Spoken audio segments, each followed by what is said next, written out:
Welcome, Algebra 2. This is Section 4A, Complex Numbers Continued.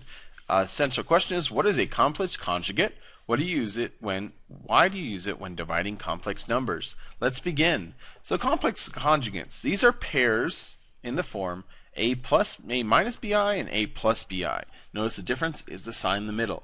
Basically, the idea, if you want to tell me what the conjugate of a number is, flip the sign of the imaginary part. So flip the sign in the middle. So if you have a complex number 3 plus 5i, your conjugate is 3 minus 5i. If you have negative 2 minus I, it's negative 2 plus I. If it's 6 minus 2i, it's 6 plus 2i. You only change the sign in the middle, nothing else. Why do we care about that? Well, some neat properties. The product of a complex conjugates is a real number. So for example, if you multiply this out, and I'm using FOIL method, I get 3 times 3 is 9. I get 9. 3 times negative 15i. Those two will be positive 15i, and these last two are going to be negative 25 5i squared. Well, 25i squared is going to be negative 25 5 times negative 1, which is plus 25. So you get 9 minus 15i plus 15i plus 25. Combining those, 9 plus 25 is going to be 34. Negative 15i and positive 15i cancel each other out. So your answer is just 34. So that's a neat property of complex conjugates, and we use this to simplify quotients. So here's two examples here. When you simplify, you can't leave a radical or an I, because I is a radical negative 1, in the denominator. So we gotta get rid of that I in the denominator. So to do that, in this case, I'm going to multiply by the complex conjugate, and on the bottom you have like 0 plus 3i. So I'm going to multiply the top and bottom by 0 minus 3i, or just negative 3i on the top and bottom. So if you multiply it on the top and bottom, on the bottom you're going to get negative 9i squared, and then on the top you're going to get, distributing, negative 3i times 2 is negative 6i, and negative 3i times 7 is going to be negative 21i squared. Now simplifying that whole mess, because that's getting messy, on the top, that's going to be, I'm going to do it down here, negative 6i and minus 21 times negative 1. On the bottom, you're going to get negative 9 times negative 1. And to simplify that again, that's going to be negative 6i plus 21 over positive 9. And I don't want to write it in that form. I want to write it in the form a plus bi. So first thing I'm going to do is I'm going to split this into two different fractions here. I'm going to put the real part first. So it'll be 21 over 9 minus 6 ninths I. And I can reduce each of those fractions.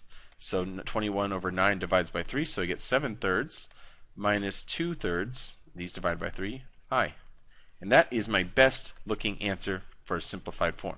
Now this one, I've got to multiply by the complex conjugate only of the denominator, so 1 plus 4i. On the top and bottom, 1 plus 4i. So we will use FOIL on the top and bottom. On the bottom, I'm going to get 1, plus 4i minus 4i minus 16i squared. On the top, I will get 2 plus 8i plus 3i plus 12i squared. Simplifying each of those. So I'll do this on the denominator first. Denominator, these are going to cancel 4i minus 4i, so it's going to be 1 minus 16 times I squared negative 1. On the top, let's see, this is going to be 2, and these i's here, 8i and 3i, are going to combine to 11i, so plus 11i, and that's going to be 12 times negative 1.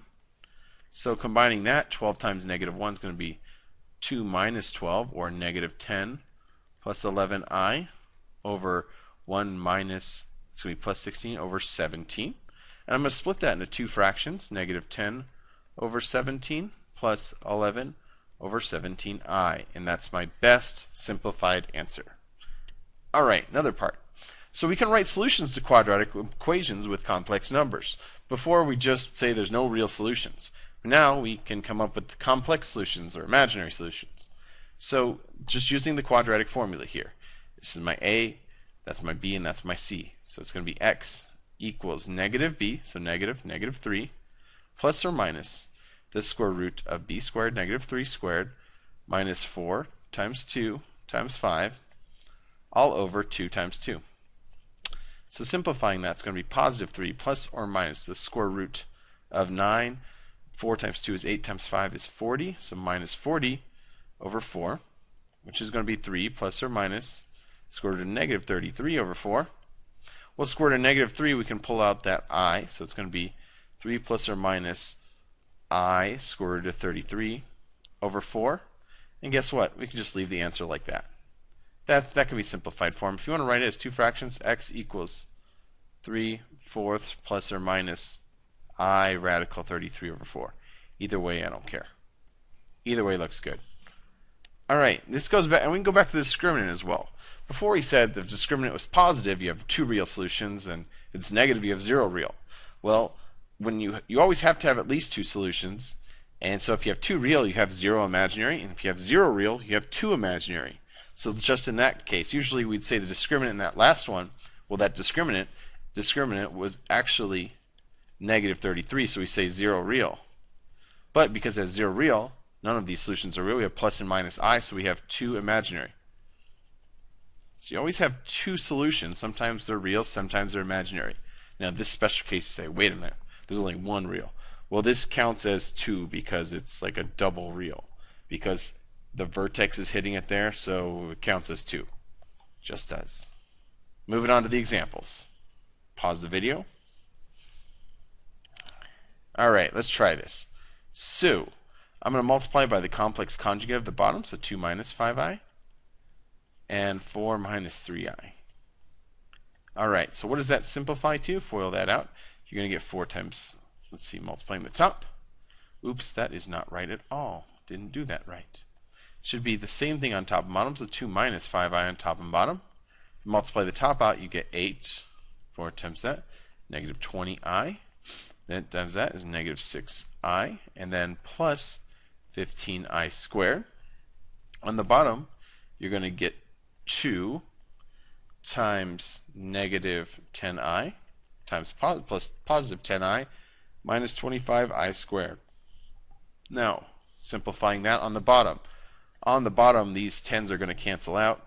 So then you'll have 25, and then this is 25, that I squared is negative 1. So it'd be 2 plus 25. On the top, you're going to get, the i's are going to combine to negative 26i. And then for the numbers, you're going to get 8. You get 8 and 15 times negative 1, so 8 minus 15. And that's going to simplify to negative 7 plus, or minus, 26i over 27. And then let's just break that up. So it's negative 7 over 27 minus 26 over 27i. And that is the simplified form. Let's do another. Try this. All right, so my a equals 3, my b equals negative 1, and c equals 2. Use the quadratic formula. X equals negative b, so positive 1 plus or minus the square root of negative 1 squared minus 4 times 3 times 2 all over 2 times 3. So that becomes 1 plus or minus square root of 1 minus 24 over 6. And then the next step on that is it's going to be 1 plus or minus square root of negative 23 over 6. I'm going to pull out an I, so 1 plus or minus I square root of 23 over 6. And you know what? We'll leave that as the answer because you can't simplify any more than that. That's it.